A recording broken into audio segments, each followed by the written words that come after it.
Rape case में निर्भया के घर वालों के साथ पूरे देश को इस रात की सुबह का बेसब्री से इंतजार है। गैंग रेप के सभी आरोपी गुनाहगार साबित हो चुके हैं। बस सजा पर फैसले की घड़ी है। साकेत कोर्ट ने 2-2 कहा है कि दोषियों का मकसद गैंग रेप के बाद लड़की को मार डालना था।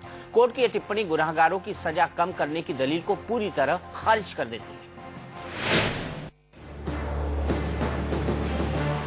दिल्ली गैंगरेप मामले के चारों आरोपियों पर दोष साबित हुए हैं। साकेत कोर्ट अब उन्हें कल सजा सुनाएगी। अब उसमें 11 तारीख को कल 11 बजे सेंटेंस पर आर्गुमेंट होगी, जिससे ये पता चल सके कि उसको कितनी सजा और कैसी सजा दी जाए। अदालत ने चारों आरोपियों को दोषी ठहराते हुए कहा है कि ये कोल्ड ब्लडेड मर्डर है। एक असहाय लड़की की हत्या की गई, डकैती के लिए नहीं, रेप के लिए मर्डर किया गया। कोर्ट ने साफ साफ कहा कि आरोपियों की पूरी कोशिश गैंगरेप के बाद पीड़ित लड़की की हत्या करने की थी। लड़की को अंदरूनी और बाहरी चोट इसलिए पहुंचाई गई थी जिससे उसकी मौत हो जाए। आरोपियों पर कुल 11 धाराओं के तहत दोष साबित हुआ। इसमें हत्या, आपराधिक साजिश, गैंगरेप, अप्राकृतिक सेक्स और डकैती जैसे आरोप शामिल हैं। दिल्ली पुलिस इस केस में जुटाए गए सबूतों के कारगर साबित होने को बेहद अहम बता रही है। दिल्ली पुलिस ने इस मामले को कम समय में बिल्कुल साइंटिफिक इन्वेस्टिगेशन करके कोर्ट के सामने रखा है और एविडेंस को प्रॉपर्ली लीड किया है। पीड़ित परिवार को अब फैसले का इंतजार है। उसे उम्मीद है कि सभी दोषियों को फांसी की सजा मिलेगी। अभय पाराशर और आशीष सिन्हा के साथ रवि शर्मा, दिल्ली, इंडिया न्यूज। अंदर की बात यह है कि 204 पेज के फैसले में कोर्ट ने यह साफ कर दिया है कि पुलिस ने अपनी तफ्तीश में जिन सबूतों को पेश किया वो आरोपियों पर दोष साबित करने के लिए मजबूत थे। साकेत की फास्ट ट्रैक कोर्ट ने दोनों पक्षों को पूरी दलीलें सुनी। इसके बाद ज्यादातर आरोपों को सही पाया। इस केस ने एक बड़ा सबक दिया है कि अगर पुलिस चार्जशीट में लगे आरोपों को साबित करने के लिए सही ढंग से तफ्तीश करे और हर जरूरी सबूत जुटाए तो आरोप साबित करना मुश्किल नहीं। निर्भया के दोषियों के लिए हर तरफ से फांसी की मांग की जा रही है। पीड़ित परिवार से लेकर सामाजिक संगठन तक यही दोहरा रहे हैं। सबका कहना है कि दोषियों ने जिस तरह निर्भया की जान ली उसके लिए फांसी जरूरी है। उनको फांसी की सजा सुनाई जाएगी, हमारे आत्मा को तसल्ली मिलेगी, हमारी बिटिया को न्याय मिलेगा। निर्भया का परिवार दोषियों के लिए हर हाल में फांसी की सजा चाहता है। इससे कम उसे कुछ मंजूर नहीं। उम्मीद तो यही है कि उनको सजा मिलेगी और फांसी की सजा मिलेगी। दिल्ली गैंगरेप पर आने वाले फैसले का पूरे देश को इंतजार था। आरोपियों को दोषी ठहराए जाने के बाद ज्यादातर लोगों ने पीड़ित लड़की के माँ बाप की तरह ही फांसी की मांग की। मैं आशा करती हूँ कि ये जिनको कन्विक्शन सुनाई गई है इनको सजाए मौत भी सुनाई जाए, क्योंकि क्लियरली मैसेज आएगा कि ये हैवानियत का क्राइम था, इंसानियत नहीं मांगता है। कड़ी से कड़ी सजा। निर्भया की जिंदगी नहीं रही।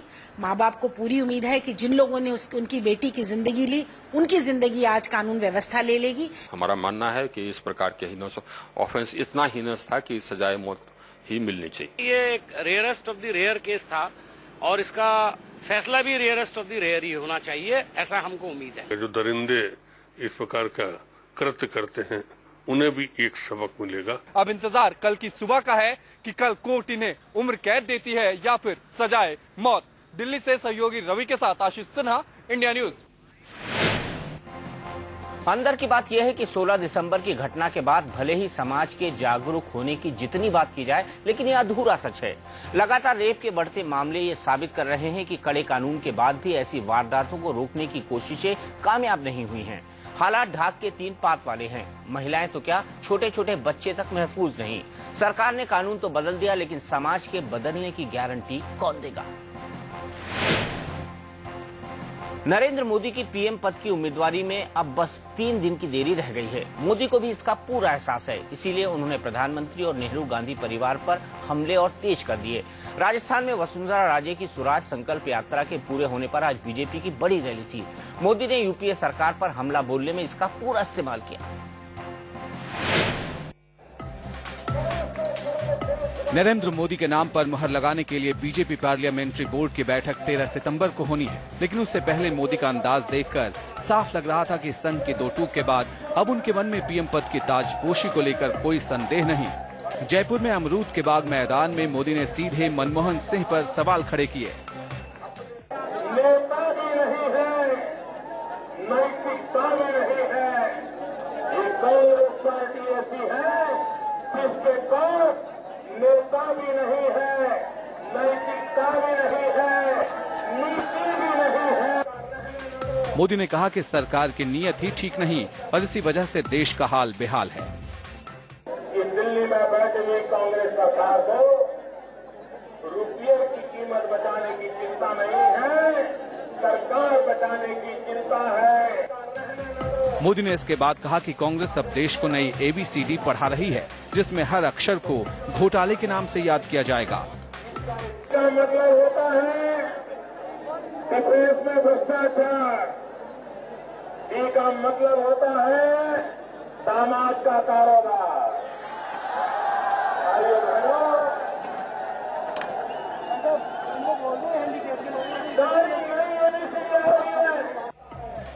मोदी ने वसुंधरा राजे सिंधिया की जमकर तारीफ की और राजस्थान में उनकी अगुवाई में फिर से बीजेपी की सरकार लाने की जनता से अपील की। देवेंद्र सिंह और दीपक व्यास के साथ यतेंद्र शर्मा, जयपुर, इंडिया न्यूज। अंदर की बात यह है कि लालकृष्ण आडवाणी अब भी मोदी के नाम पर हां करने के लिए पूरी तरह मन नहीं बना पाए हैं। उन्हें मनाने के लिए आज उनके घर नितिन गडकरी पहुंचे। 1 घंटे 10 मिनट तक उन्हें मनाते रहे, फिर बाहर आए। अब तक ये साफ नहीं हुआ है कि बीजेपी पार्लियामेंट्री बोर्ड की 13 तारीख की होने वाली बैठक में आडवाणी का रुख क्या होगा। उन्हें हर स्तर पर मनाने की कोशिश हुई है। संघ परिवार के मुखिया मोहन भागवत ने भी कोई कसर नहीं छोड़ी। बावजूद इसके आडवाणी के मन में कुछ न कुछ संदेह बाकी है, जिसके दूर हुए बिना वो मोदी की ताजपोशी के लिए शायद हां नहीं कर रहे। दिल्ली में शीला दीक्षित सरकार ने 45 पुनर्वास कॉलोनियों के लोगों को आज मालिकाना हक दिया। इस मौके पर राहुल गांधी खास मेहमान थे। राहुल ने यहां पहले गरीब गुरबों की बात की, उसके बाद सीधे नरेंद्र मोदी पर हमला बोला। किसने दिया ये? कांग्रेस पार्टी ने दिया। दिल्ली में राहुल गांधी ने इसी तरह से विरोधियों पर हमला बोला और अपने मिशन की बात दोहराई। राहुल ने भ्रष्टाचार के मुद्दे पर विरोधियों को दो टूक जवाब देने की कोशिश की। आजकल भ्रष्टाचार की बात हो रही है। सबसे बड़ा कानून, सबसे फायदेमंद कानून, राइट टू इंफॉर्मेशन, किसने दिया ये? कांग्रेस पार्टी ने दिया। राहुल ने नरेंद्र मोदी पर सीधे निशाना साधा। विकास के उनके दावों पर उन्हें आईना दिखाया। राहुल ने इसके बाद दिल्ली में दूसरे राज्यों से काम की तलाश में यहां आकर बसने वाले लोगों को लुभाने की पूरी कोशिश की। अब राहुल की वो बात सुनिए जिसमें वो मोदी का रास्ता रोकने के संकेत दे रहे हैं। और मैं आपसे कहना चाहता हूं, लंबा रास्ता है, मगर इसे हम जल्दी से जल्दी खत्म कर दें। राहुल के इस बयान से अटकलें तेज हो गईं कि क्या पार्टी ने उन्हें नरेंद्र मोदी से मुकाबला करने के लिए मैदान में उतारने की पूरी तैयारी कर ली है। Ajeet Srivastava, Delhi, India news. अंदर की बात यह है कि राहुल गांधी ने बीजेपी और नरेंद्र मोदी का नाम लिए बगैर उन पर हमला बोला। ऐसी बात नहीं कि राहुल को पता नहीं है कि नरेंद्र मोदी बीजेपी के पीएम इन वेटिंग बनने वाले हैं, लेकिन राहुल नाम लेकर उन्हें ज्यादा भाव नहीं देना चाहते। कांग्रेस कई बार मोदी को दिल्ली में हुए विकास का आईना दिखाने की कोशिश कर चुकी है। राहुल ने यहां पहले गरीब गुरबों की बात की, उसके बाद सीधे नरेंद्र मोदी पर हमला बोला। किसने दिया ये? कांग्रेस पार्टी ने दिया। दिल्ली में राहुल गांधी ने इसी तरह से विरोधियों पर हमला बोला और अपने मिशन की बात दोहराई। राहुल ने भ्रष्टाचार के मुद्दे पर विरोधियों को दो टूक जवाब देने की कोशिश की। आजकल भ्रष्टाचार की बात हो रही है। सबसे बड़ा कानून, सबसे फायदेमंद कानून, राइट टू इंफॉर्मेशन, किसने दिया ये? कांग्रेस पार्टी ने दिया। राहुल ने नरेंद्र मोदी पर सीधे निशाना साधा। विकास के उनके दावों पर उन्हें आईना दिखाया। राहुल ने इसके बाद दिल्ली में दूसरे राज्यों से काम की तलाश में यहां आकर बसने वाले लोगों को लुभाने की पूरी कोशिश की। अब राहुल की वो बात सुनिए जिसमें वो मोदी का रास्ता रोकने के संकेत दे रहे हैं। और मैं आपसे कहना चाहता हूं, लंबा रास्ता है, मगर इसे हम जल्दी से जल्दी खत्म कर देंगे। राहुल के इस बयान से अटकलें तेज हो गईं कि क्या पार्टी ने उन्हें नरेंद्र मोदी से मुकाबला करने के लिए मैदान में उतारने की पूरी तैयारी कर ली है। Ajeet Srivastava, Delhi, India news. अंदर की बात यह है कि राहुल गांधी ने बीजेपी और नरेंद्र मोदी का नाम लिए बगैर उन पर हमला बोला। ऐसी बात नहीं कि राहुल को पता नहीं है कि नरेंद्र मोदी बीजेपी के पीएम इन वेटिंग बनने वाले हैं, लेकिन राहुल नाम लेकर उन्हें ज्यादा भाव नहीं देना चाहते। कांग्रेस कई बार मोदी को दिल्ली में हुए विकास का आईना दिखाने की कोशिश कर चुकी है। राहुल भी बार बार शीला दीक्षित के 15 साल के शासन के सामने देश के सारे सीएम को पीछे बताते रहे हैं। राहुल को पता है कि जब इशारों में अपनी बात कही जा सकती है तो नाम क्यों लिया जाए, वो भी तब जब आमने सामने की लड़ाई की पूरी संभावना बाकी हो। मुजफ्फरनगर के हिंसाग्रस्त इलाकों में हालात पूरी तरह काबू में नहीं हैं। यहां अब तक मरने वालों की तादाद 47 हो गई है। कर्फ्यू की वजह से शहर में फिलहाल शांति है, लेकिन इसमें ढील के दौरान जिस तरह भीड़ ने फिर गुस्सा दिखाया, उससे साफ हो गया कि सब कुछ ठीक होने में अभी वक्त लगेगा। मुजफ्फरनगर में कर्फ्यू में 1.25 घंटे की ढील के दौरान शहर के भोशा रोड पर हिंसा भड़क उठी। यहां गुस्साई भीड़ ने आगजनी की। दूसरे इलाकों में ढील के दौरान लोगों ने जरूरी राशन का इंतजाम किया, दूध से लेकर सब्जियों तक की खरीदारी की। पूरा शहर संगीनों के साए में है। हालात को देखते हुए सेना, सीआरपीएफ और पुलिस लगातार गश्त कर रही है। उधर सीएम कह रहे हैं कि कानून हाथ में लेने वालों को बख्शा नहीं जाएगा। लगातार फोर्स, सरकार और अधिकारी जितने भी हैं वो इसी प्रयास में है कि किसी तरह की कोई घटना न घटे और सभी लोगों को सुरक्षित रखा जाए, वो किसी भी पक्ष का हो। सीएम भले ही सब कुछ ठीक होने का दावा कर रहे हैं, लेकिन विपक्षी दलों का कहना है कि हालात बिगड़ने के लिए राज्य सरकार ही जिम्मेदार है। अगर वो सक्रियता होती सरकार की तो वहां दंगा नहीं होता। अखिलेश सरकार के बचाव में मुलायम सिंह यादव आगे आ गए हैं। तो आलोचना अगर हम भी इसी तरह होते तो हम भी करते, घटना तो दुर्भाग्यपूर्ण हुई है। उधर प्रशासन ने मुजफ्फरनगर जिले में खापों की पंचायत पर रोक लगा दी है। बिगड़े हालात को सुधारने के लिए यहां फिर पंचायत बुलाई गई थी, लेकिन प्रशासन ने साफ कर दिया कि अभी इस तरह की बैठक नहीं होने दी जाएगी। मुजफ्फरनगर में शिवानी त्यागी और आगरा में रजत राकेश टंडन के साथ खुर्रम निजामी, लखनऊ, इंडिया न्यूज। अंदर की बात यह है कि मुजफ्फरनगर जिले में बस शहर में हालात काबू में हैं। आसपास के गांवों में बड़ी तादाद में लोग पलायन कर रहे हैं और इन्हें देखने वाला कोई नहीं। जो लोग समाज में जहर घोल रहे हैं उन पर देरी से काबू पाने की कोशिश की गई। अगर समय रहते रहते प्रशासन ने सख्त कदम उठाए होते तो हालात इतने खराब नहीं होते। सरकार की पूरी कोशिश हालात को ठीक बताने की है, लेकिन रिमोट इलाकों में सुरक्षा का दावा अब भी अधूरा है।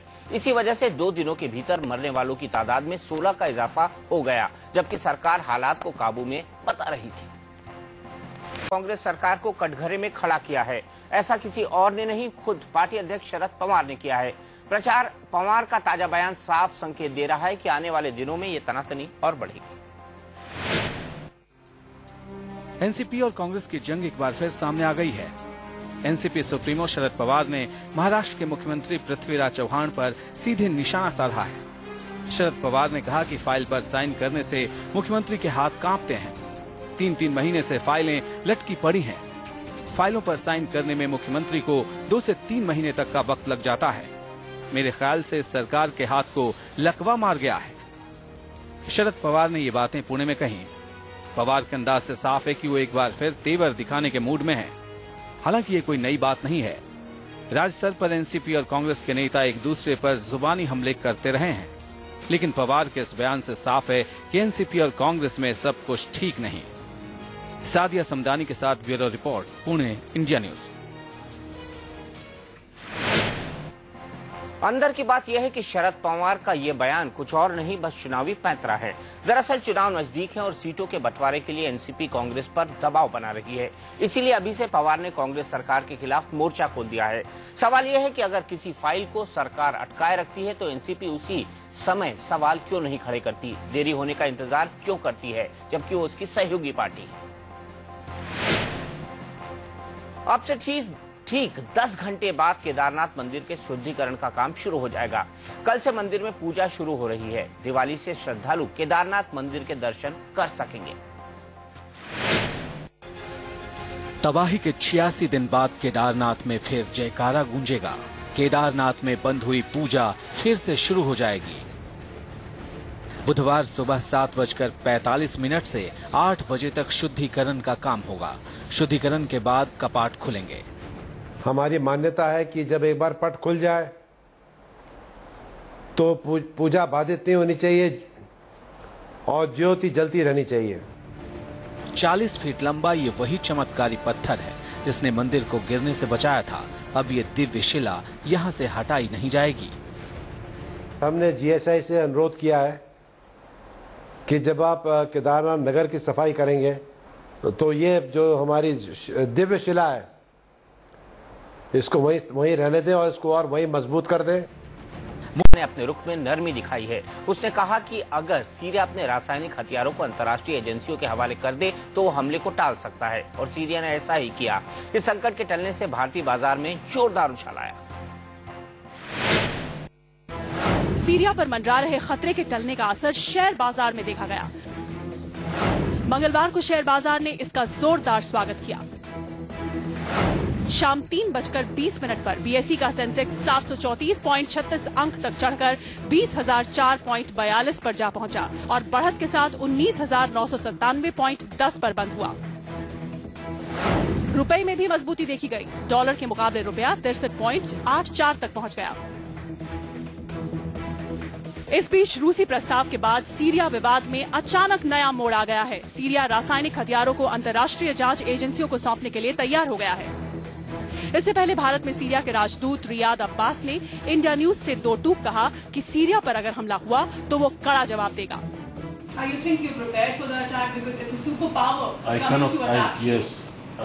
cannot say we have big power like America, but for sure we will not surrender our country. If they will attack Syria, we will give them a strong reply. Bharat भी अपना रुख साफ कर चुका है। विदेश मंत्रालय के प्रवक्ता सैयद अकबरुद्दीन ने कहा है कि इस मामले में सेना की दखलंदाजी नहीं होनी चाहिए। इसका राजनीतिक हल निकाला जाना चाहिए। हम चाहते हैं कि रासायनिक हथियार को नष्ट कर देना चाहिए। अगर इसका प्रस्ताव है तो ये सकारात्मक कदम है। मौजूदा हालात में लग रहा है कि भारत सहित शांति के लिए पहल कर रहे तमाम देशों की कोशिशें असर दिखा रही हैं। शीतल राजपूत, दिल्ली, इंडिया न्यूज। अंदर की बात यह है कि अमेरिका ने भले ही अभी ये कह दिया हो कि खतरा टल गया है, लेकिन वो इस तरह से अपने विरोधियों को पहले भी चकमा देता रहा है। अमेरिका कभी कहकर हमला नहीं करता। रासायनिक हथियारों को अंतर्राष्ट्रीय एजेंसी के हवाले करने की बात पर भले ही सीरिया ने हामी भर दी हो, लेकिन अमेरिका इतने भर से चुप बैठ जाने वाला नहीं। वो भूमध्य सागर में अपनी ताकत दिखाने का ये बड़ा मौका समझ रहा है। साथ ही वो रूस को भी ये जता देना चाहता है कि उससे भिड़ना अब उसके बस के बात नहीं।